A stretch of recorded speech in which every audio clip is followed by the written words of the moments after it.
Good afternoon, everyone. Welcome and thank you for joining us for this WorkSafe webinar as part of 2021 Health and Safety Month. It is great to have you with us.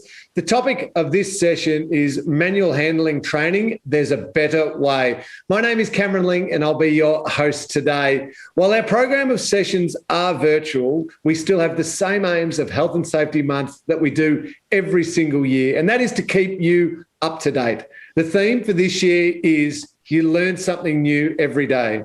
We've structured this session as a brief overview of WorkSafe insights, then a conversation between myself and the panel outlining the most effective ways of controlling the risks of hazardous manual handling. We hope to outline this morning how you can learn more about your rights and responsibilities and what support services are available. It's now time to introduce our guests who are joining us for this discussion. First of all, Samantha Harrison, Principal Ergonomist, WorkSafe Victoria. Welcome, Samantha. Hi, Cameron. Hi, everyone. It's great to have you with us. Also joining us is Jay Lewis, State Inspector Ergonomics, Safe Work New South Wales. Good afternoon, Jay. Afternoon, Cameron. Afternoon, all. Also joining us is Lucas Kowalski, Manager, Return to Work Insurance, WorkSafe Victoria. Welcome, Lucas. G'day, Cameron. Great to have the three of you join us. I'd like to start, first of all, with a little bit of background.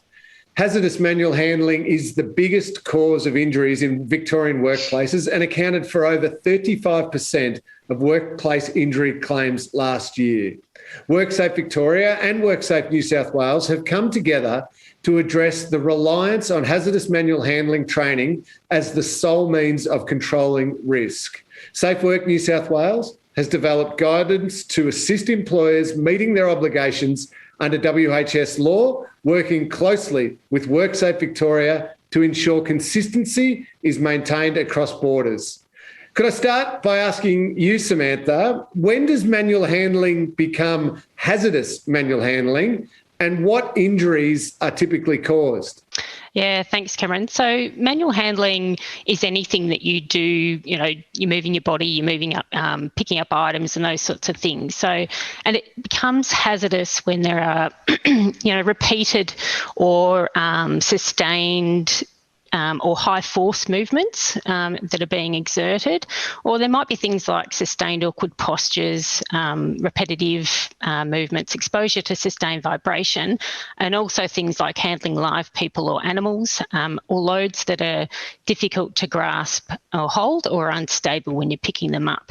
And it can cause lots of different injuries, and they're injuries that we call musculoskeletal disorders or MSDs.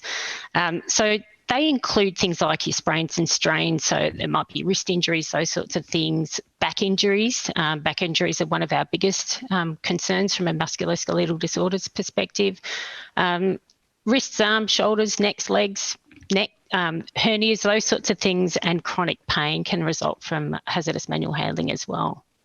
Well, thanks, Samantha, for that overview. Can I stay with you for a second? What do we typically see from employers to control the risk of injury from hazardous manual handling? And does this approach meet their legal obligation? So a common approach is often to use or provide workers with generic how to lift training. So this is things like instructing workers to bend their knees and keep their back straight. And that's often provided at the commencement of their employment and sometimes on an ongoing basis throughout their employment as well. Then the reliance is then on the workers to follow these techniques or principles going forward as a way to try and protect them from being injured. And that training is often used as the only control measure. The regulations, so the OHS regulations 2007, state that an employer may only rely on training as a sole means of controlling a risk in circumstances where it's not reasonably practicable to use a higher order risk control. So those include things like eliminating the hazard in the first place. So can you actually remove the hazard, the need to lift something manually? Or substitution or engineering, so can you actually implement some other controls into that workplace to prevent that injury? I'm interested, Jay, is this consistent with what you experience in New South Wales? Where does New South Wales see training sit as a control measure? Yes, Cameron, it is. So here in New South Wales, injuries from hazardous manual tasks They account for around 30% of all workplace injuries. And what we're finding is the exact same as Victoria. There's a real over-reliance on training actually to control this risk of injury. I'd also say that there's a strong argument that in many instances that generic how to lift training wouldn't even be considered a control measure at all. So in New South Wales, the law states that a person conducting a business or undertaking or a PCBU must follow a risk management approach when they're controlling the risk of a musculoskeletal disorder occurring in the workplace. As Sam spoke about, that means they need to put control measures in place that are in line with the hierarchy of control. Eliminate it where you can, or isolate, substitute, re-engineer those controls and actually get rid of the source of the risk. The use of an administrative control, such as training and procedures, etc., that should realistically be only used to control any other remaining risk after you've got to the cause of the problem. Okay, well, Lucas, can I jump over to you now? How long typically does a worker have time off with these kinds of injuries that Jay and Samantha are talking about? And how are injured workers supported in getting back to work? So Sam mentioned the type of injuries. So we mostly see the musculoskeletal MSD injuries coming post a manual handling type event. There isn't a straightforward answer in terms of the most common time off work, but what we do see across the scheme most recently is about 3/4. So 78% of injured workers do return to work within 6 months of their claim being submitted. But every injury is different. The recovery and return to work will also differ, but really generally about 78% return to work within 6 months. Speaking to the scheme support, I think I might just talk to the difference between WorkSafe and our agent panel. So WorkSafe is the manager of our insurance scheme in Victoria, but the claims management here in Victoria is delegated to a panel of 4 agents. The day-to-day case management is overseen by a case manager with support from some other roles, such as mobile case management. But there also is a panel of occupational rehab providers.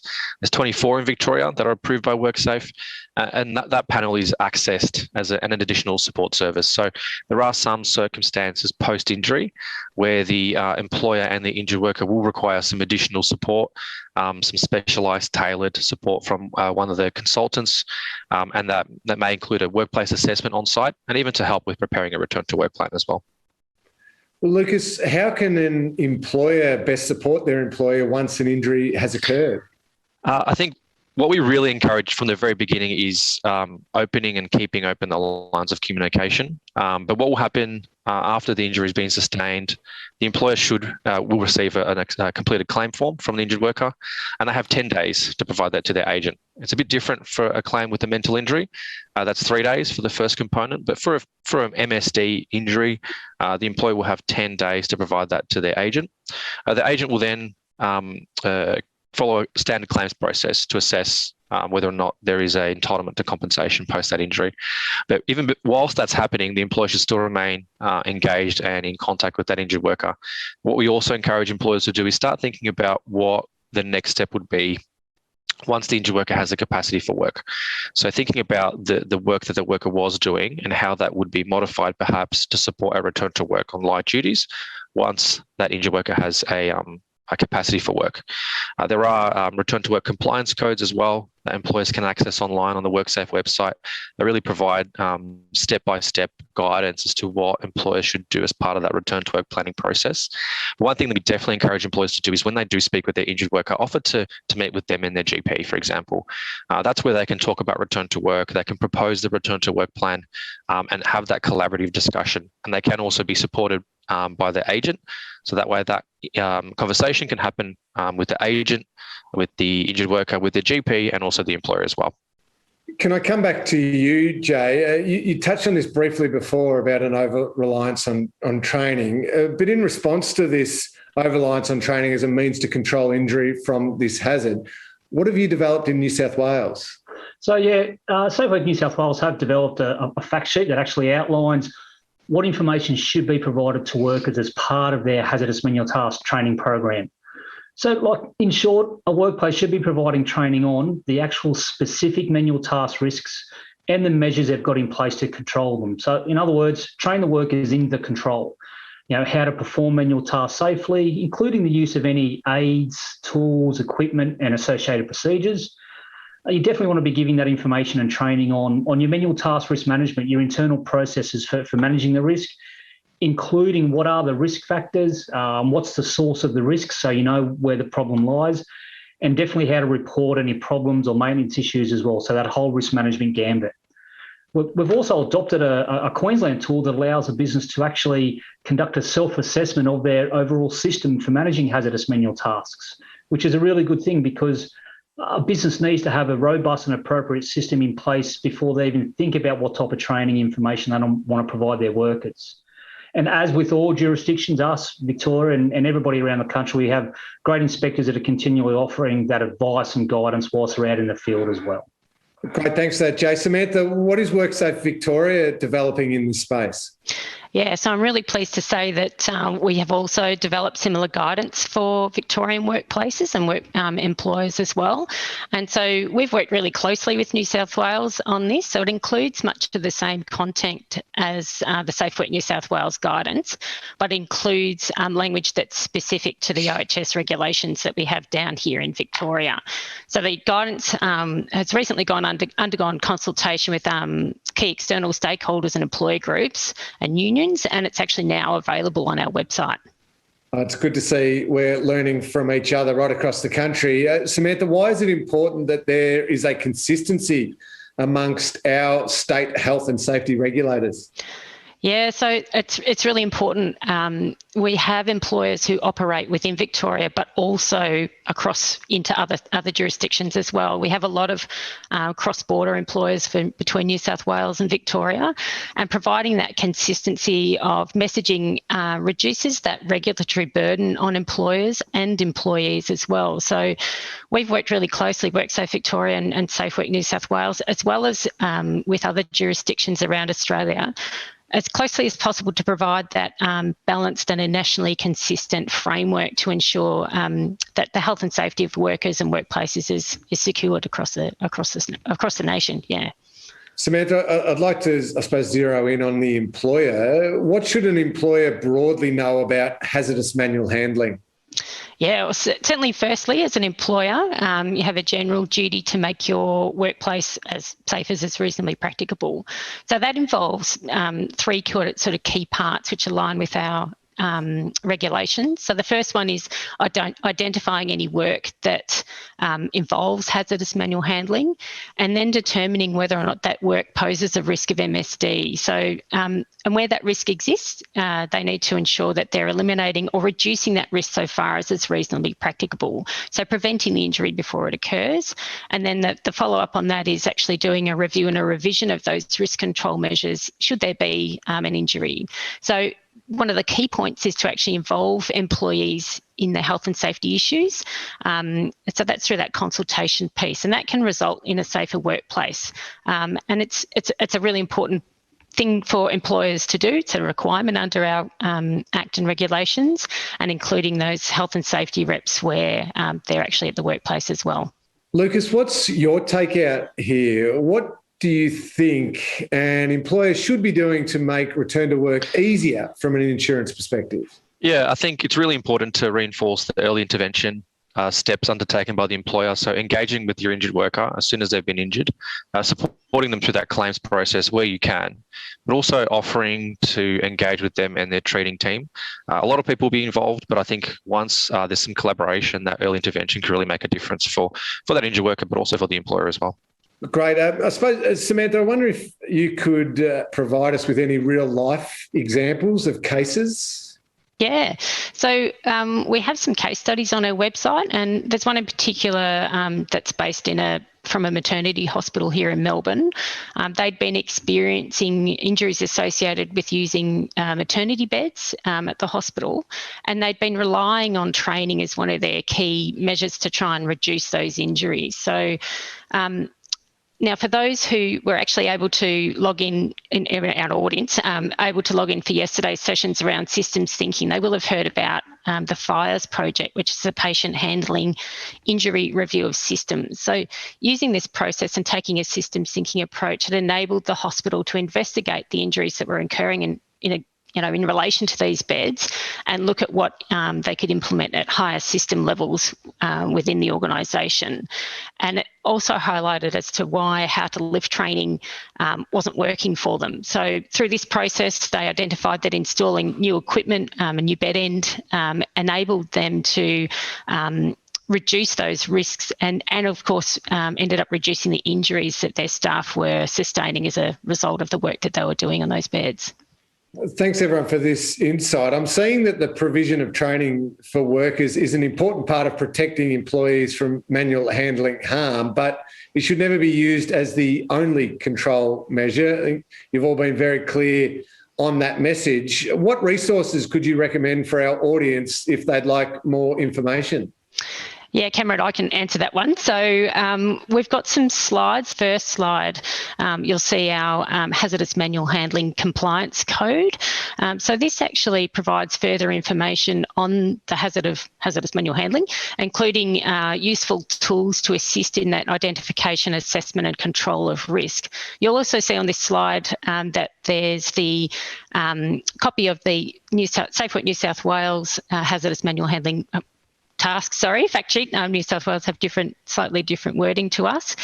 And then on the next slide, if we can bring that one up, that is in relation to our new guidance that we've developed. And this is the fact sheet that we were talking about earlier that's just newly been published on our website along the lines of the SafeWork New South Wales. So this is the hazardous manual handling training fact sheet.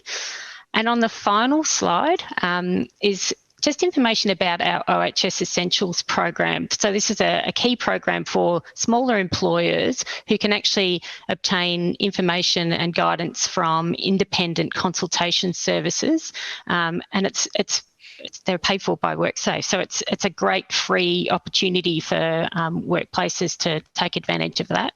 And of course, the WorkSafe Victoria Advisory Service, which operates 7:30am to 6:30pm Monday to Friday. They're a great source of information as well. Great. Thank you for that, Samantha. Thank you to all three of you for a real quality overview. I'd love to get to some questions because there are a heap coming in from our audience. I'll try and direct questions as best I can, but please feel free to jump in. If you want to add anything at all or someone's better suited to answer the question, please feel free to jump in there. I'm going to ask this one first up because a lot of our audience are wanting the answer to this one. How does the regulator view online training, videos with a test component, as the main source of manual handling training? Who wants to start us off? Yeah, I can take that one, Cameron, and it'll be a pretty similar answer, I would say, from New South Wales as well. So training can never be relied on as the sole or the primary control. When we think about training, it should actually be in the form of actually teaching people how to use the equipment that they have in place to actually reduce the risk of injury. Our regulations state within our regulation 27 and the hazardous manual handling regs, it actually states that you can't use training as your primary control if there are higher order controls available to be used. So you need to look at those elimination, substitution, engineering, looking at that hierarchy of control that Jay mentioned earlier and working out, well, are there actually other things that we can put in place before we use the training? Now, training is a key component from an administrative perspective because you do need to provide training on teaching people how to use the equipment, but teaching them how to lift is not an effective control. Great. Thank you, Samantha. Jay, would you like to add anything to that? Yeah, definitely. And Sam's covered off really well. One little thing I would add is if a workplace, so if I'm starting with a workplace tomorrow and they say, yep, Jay, you're doing an induction, here's a video on how the body works. As long as the workplace is treating that as provision of information, okay, so it's not a control, it's not necessarily going to protect you from harm in the workplace, but it's a bit of information about how the body works and the biomechanics. If they then tie that into, so when you're out in the workplace and you're exposed to forceful demands or exposed to awkward postures, that may hurt you, then talk to us about how we can fix it. So in that instance, I wouldn't even say it's a control, it's a provision of a bit of information and a bit of knowledge, but it won't do anything to protect the worker from harm. So it's how it's used. It's the context it's used in, which is super important. Because one thing I will add is what we don't want workplaces to do is to focus all their budgetary and their resources into having this UBUT online program, and they spend many dollars on it, and then they actually don't have a budget to actually fix the thing that's hurting people in the workplace. We don't want them to choose one over the other. We'd rather them go to the workplace and fix it there than spend a big budget on an online program that doesn't do much. Yeah, great point, Jay. Thank you for that. Next question. I'll steer this one to you, Lucas, from your perspective, first of all, but then perhaps Samantha and Jay, you can add in from your perspectives. How do we distinguish between hazardous manual handling injuries sustained at work and at home? Mm-hmm. So there's an interesting question and very timely for the current environment that we're operating in insofar as work from home. We have seen a change in the type of injuries that have been submitted or occurred, whilst workers have been working from home, things such as sitting at the desk and obviously poor posture, etc. But we know that things can occur in the home that during the work component, for example, whilst working from home, that may have also been able to, occur in the workplace. The difference, I guess, is the type of injuries will be very much more so those desk type injuries, sitting at your desk and using that type of equipment. But I guess there's probably less of a chance of a risk at home with the working from home component, but I think it definitely will be one for Jay and Sam to expand on a little bit more. Go to you, Jay. Do you want to go first? Yeah. Thanks, Sam. No, that's fine. So, and trust me, as an inspector, and when we're out on a work site, we hear that a lot. What was Jay doing on the weekend? Was that, did he hurt his shoulder doing something else, not at work? Within, and I don't want to talk Victoria, but New South Wales, it's a no-fault system. So work needs to be a contributing factor. Okay, so and for someone to submit a claim, yes, they're doing work, and work was a contributing factor, and then it can sort of get looked at after that. One thing you'll find with MSDs, sometimes a lot of workplaces are looking for that one instance, that one thing, that what we're doing right at the point, and it is part of the as being part of the workers' compensation system. You need to report what was actually happening right at the time. MSDs are a cumulative disease. They can happen over time. So it can be exposure. Someone could be exposed to those risk factors for the day, for the month, for the week. And then when something happens on the Thursday afternoon and the injury occurs, well, there's so much contributing factors throughout the whole week beforehand that led to it. It's not like I was working on a roof and I fell off, or I was using a machine that's unguarded and I de-gloves myself. So it's knowing that if that exposure is there, then work's a contributing factor. The workplace does need to look at that. I think I can probably add to that as well. Absolutely agree with Jay. There will be some circumstances where an injured worker may have an underlying condition. They might not even be aware of it, but that there's an event or an incident at work that may be that trigger to cause that particular ailment to become a reason why they can't remain at work. So we do treat each injury case by case, and obviously the circumstances will differ as well. But it really is, was there a workplace event that has added to that incapacity for work, and does that continue to impact the individual's inability to return to work as well? Samantha, can I put the next question to you that a number of our audience would like answered? Any suggestions on any good, innovative ways of delivering manual handling training that workers have responded well to? Again, pushing back to looking for those controls that actually higher up the hierarchy of control. Now, we did talk about that training is a great way to provide information to staff. So it's really key to do that. And we are in a environment now where a lot of our training is online, webinar based, those sorts of things. Have a look at what we're doing now. It's webinar based. We used to be in person for these Health and Safety Month presentations. So it is a tricky thing, because you do need to provide that information to your workers in a form that they're going to take on board. But again, I would push back and say it's actually about providing higher order controls in order to prevent the injuries from happening in the first place. Great, thank you for that, Samantha. Jay, I'm going to put the next one to you, but again, please feel free, anyone, to jump in here. Given WorkCover is a no-blame system, what are some strategies to ensure the injured worker takes ownership and responsibility for their recovery, particularly where degenerative conditions and non-work-related factors are also contributing factors to the injury? Obviously everybody has an onus to follow their return to work plans and programs. So when, I think as Lucas was quite rightly saying before, you have that open dialogue and collaboration from the very beginning, between injured workers, their nominating treating doctor, and their workplaces. And the better that consultation and collaboration is, the better the outcomes are going to be. And it's actually making sure that that plan is appropriate, the certificate of capacities are appropriate, and then for the worker to actually follow that, because it's being designed by qualified health practitioners. So if it's designed correctly, then everybody has a responsibility to follow what's actually in there. That would be my advice for that. I could probably add as well to a little bit what Jay was talking to. There will always be circumstances where there may be other medical conditions that will be impacting someone's return to work. But what we're very much focusing on now as a scheme, and I'm sure the same in New South Wales, is what supports can we introduce to start to work through some of those barriers. Something that we are experiencing as a scheme at the moment is secondary mental injury, post-physical injury as well. So an injured worker who may sustain an MSD injury post-manual handling, a back injury, for example, and then it does manifest to a mental health condition for a number of reasons. So, for example, not being able to be part of their family function at home, and that then becomes a barrier to return to work. And we will work with that injured worker and their treating team to introduce support services to help with that return to work. It won't be straightforward in all circumstances, but there are always options, I think, and we should always try to explore those options. There may be opinions sometimes that influence our approach, but I think it's important to be able to step away and really think about what supports we can introduce as a scheme and include as part of that recovery and return to work plan as well. Great, thank you for that. Next question on here it's for a specific situation. I'm happy for anyone to jump in here. I have no idea how you're going to answer this, but good luck with it. It's no secret that healthcare workers have a culture in the workplace that you just have a sore back and that is normal.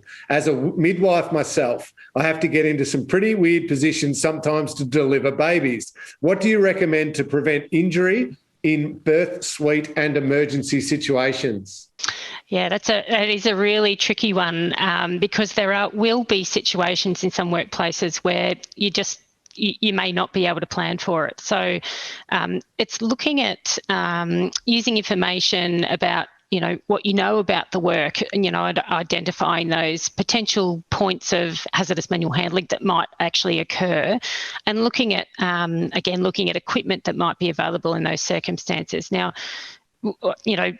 I've worked in healthcare previously. I understand that there are situations where, for example, you might be trying to get someone out of a car in an emergency situation, for example, and that's a really difficult thing. But making sure that you've actually got available equipment in the first place to be able to use, and that people are actually trained on how to use that equipment, is one of the key parts to help reduce that potential risk.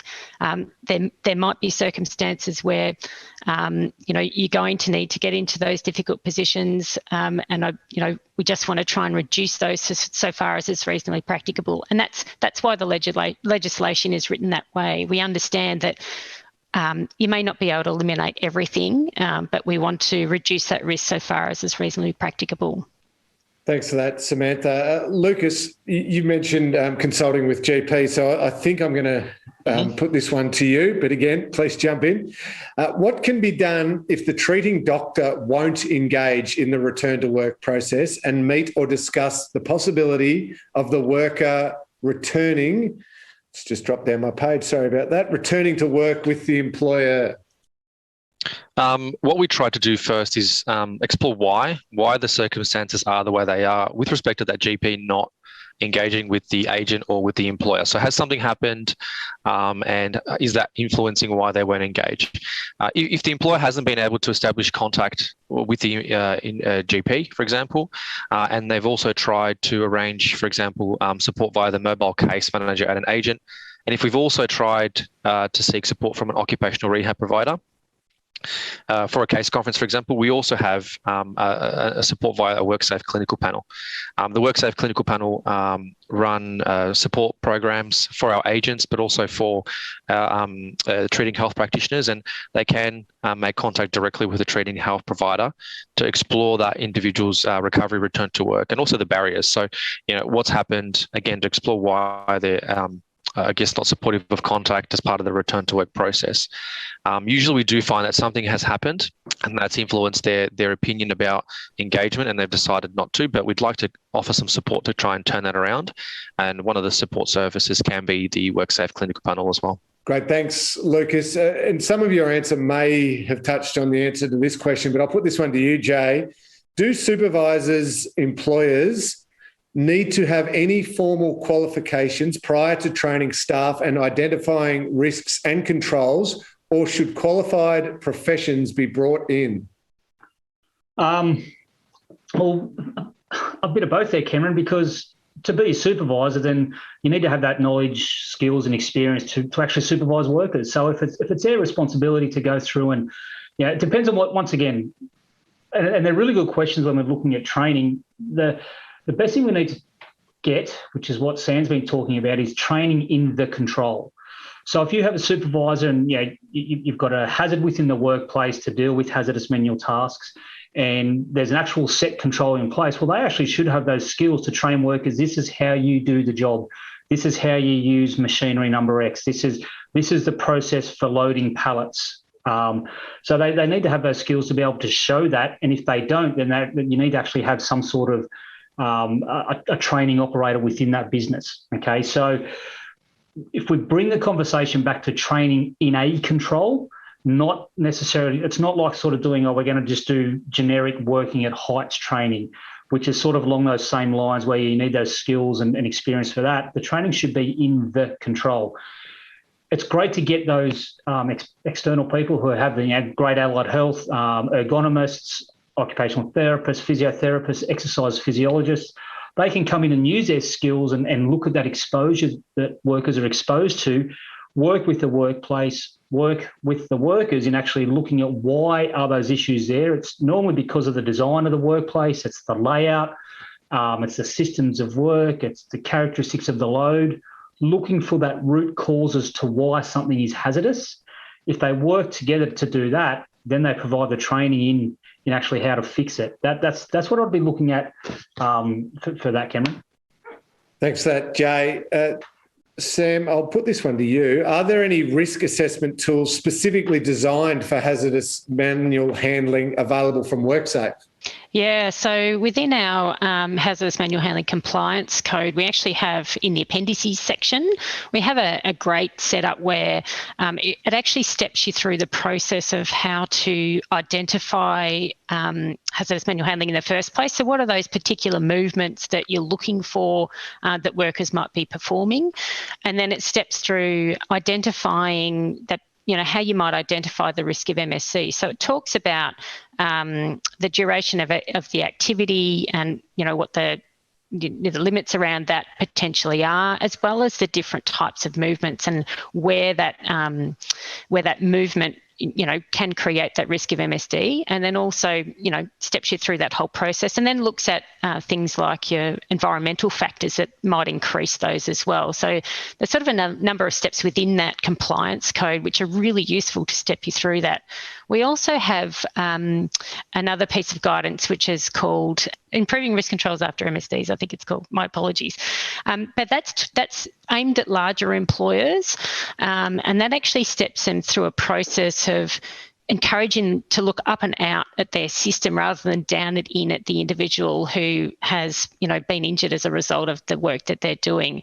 And within that, there's also a checklist of how they can go through that process and work out, well, what areas within their system might have actually been a problem area that has actually led to this adverse outcome. So there's plenty of tools available.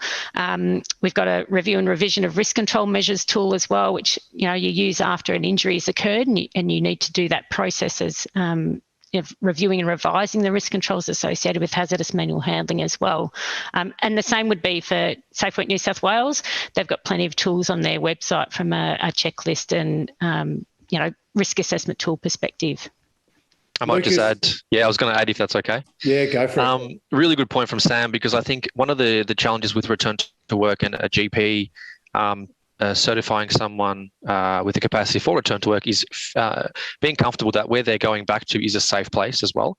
So to support that return to work plan, that employer actually reviewing the mechanism of the injury and making changes to perhaps reflect what's happened and to prevent that injury, if that's communicated through the return to work planning process, there's a little level of confidence for the GP and the injured worker that sending the worker back into that workplace won't aggravate that condition or perhaps create another injury as well. So really support Sam's point around assessing the risk and also the function that has caused the injury, because that can be a big part of a successful return to work, and communicating that to the GP and the injured worker as well. Sorry, Cameron. No, not at all. Please keep jumping in. It's great to get the information, and I've just been sent through to the link that you're both discussing there, www.worksafe.vic.gov.au/hazardous manual handling training fact sheet, or the same worksafe.vic.gov.au/resources/compliance code hazardous manual handling to access what Samantha and Lucas are talking about there. Lucas, can I direct the next one to you? I think you've just touched on it a little bit on one of your earlier answers, but just to clarify for our audience, how much does an existing weakness or injury impact upon an injury aggravated at work? There's a legal test that's at the beginning of a claim process that will assess the significant contributing factor of a particular injury and where that incapacity is coming from. So it will differ from case to case. There is no broad brush answer. I think it's about assessing where the incapacity is coming from and what's the driver of that incapacity. So the agent will look to balance both, because we want to ensure that we're not aggravating even more so the pre-existing weakness or condition by proposing something as part of a return to work plan. But it's a difficult question to answer without having all the claim circumstances to look through, but there will be a piece around there being a significant contributing factor of post that workplace injury to the incapacity. And that has to be taken into consideration, because then we know that can be the reason why someone can't return to work. And even though there is a pre-existing condition there, it really also depends on the function and the type of work that the worker is doing in the workplace as part of the return to work as well. So a lot of number of factors. It's very difficult to answer case by case. Yeah. Yeah, understood. Lucas, thank you for that. Yes, Jay. Throw a little bit in there, because they're really interesting and great questions. What I'll say to that is the best thing a workplace can do, and I think Sam touched base on it with the resources about the systems thinking and not looking down at the worker but up and out of the system. And what we don't want workplaces to do is say, yep, and a worker got hurt, what was their condition beforehand? If they're exposed to risk, they're exposed to risk, and that's the proactive intervention that we want people to do. If someone has to, pack 180 cartons an hour and every pallet's on the ground, they're exposed to forceful demands and repetitious movement. Now, I could be doing the job, Lucas could be doing the job. We're both exposed. Just because I've got a shoulder that may be a bit weaker than Lucas's and I get injured, and Lucas may never get injured, we've both been exposed. And a good proactive workplace will go, all of our workers are exposed. Let's reduce or eliminate that exposure. Waiting for an injury to occur and then sort of trying to tackle it then, you're always going to be pushing it uphill later on. You should be going, if a worker's exposed, they're exposed, no matter, if they may not get injured, but there's an exposure there. And the same analogy, it's, you could talk to a builder and they're going, oh, mate, I've been a builder for 20 years and I've never fallen off a roof. It doesn't prevent them from having fall arrest or fall prevention. Just because they've never fallen, they've been exposed for 20 years. We wouldn't take that. We wouldn't turn around and go, that's all right, mate, you've done a circus high wire course, you've never fallen, you don't need to worry about edge protection. It's the same principle for exposure to risk for MSDs. Can I add on to that then, Jay, with this next question that's just popped up from a number of our audience? Is there any data that proves limbering up exercises prevent manual handling injuries? There's some research. The research around there leans towards and does say that no, stretching programs don't overly reduce injuries. Okay, so for that to occur, they really need to be super specific to the exact task, to the exact person, and really honed in. So no, stretching programs and warming up, they're great to get people there. They're great to get them together. But you could go through and stretch and warm up for half hour. But then if you're exposed, you're exposed for the whole shift. Okay, so it'll almost be like athletes warming up before they go for a game of footy, or either north up here or south, at different codes. But if the actual playing surface is full of holes, it doesn't matter how much you warm up, you're going to do your ankle, you're going to do your knee, because the environment is what is the source of the risk. So it can play a bit of a role, but if someone said, I'm doing stretching, so therefore we're managing manual handling, I say, you're not. It's great to get the workplace together at the start of the shift. It's great for morale, and it's good to do a bit of warming up. But if you're not fixing what's causing the problems, warming up won't fix the problem. It's a great comparison you make. We won't get into a debate about which footy code's better, because we might be here a little while, Jay. Either. I'm conscious of time, but I do want to get to a few of these questions that the audience are throwing into us. And please excuse my ignorance if I don't know exactly what some of the terms mean here, but is a PCBU responsible for workers' manual handling risk management if they are working from home? Yes. Our PCBU, it's just a term that we use in New South Wales. It's the same as what you'd call an employer in Victoria. So a person conducting a business or undertaking encompasses, employers, self-employed people, but it's a business. So yes, they are. Yep. Great. Thank you. Same as an employer, yeah. Fantastic. This one, perhaps, Samantha, I'll put this one to you. Retraining is commonly used as a control after a worker is injured. Do you have any suggestions on how we can change the culture to focus on other controls? Yeah, so we often talk about, and we talk about review and revision of risk control measures. So we've often talked about in the past, and we've used the saying here at WorkSafe now and then, is name, blame, shame and retrain. And often that we see that where an employee has been injured at work because the employer sees them having done the wrong thing. So they provide retraining as a method to stop them from doing that wrong thing again. We know that training is not an effective means to change that behaviour, for example. So we want to look at those higher order controls that actually prevent the injury in the first place. But there is that really important process of review and revision of risk control measures following a hazardous manual handling or an MSD. There are certain requirements under the regulations that, stipulations that say this is when you need to do a review and a revision of risk control measures for hazardous manual handling. But it's a really important process, and training plays a part in that it should be about, well, we need to train them on how to use the controls properly if they haven't used them and the controls are there.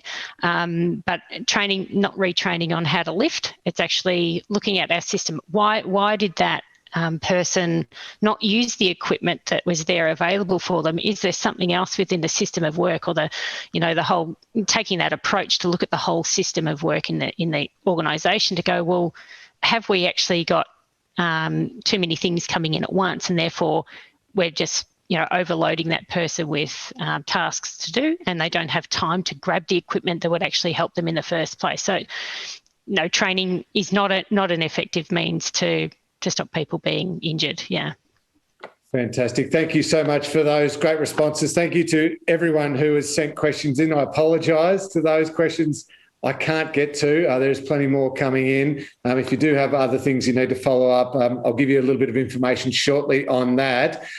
Just before we do leave this session right now, I'd like to ask each of you in turn, what would be your message to employers today? Starting with you, Jay.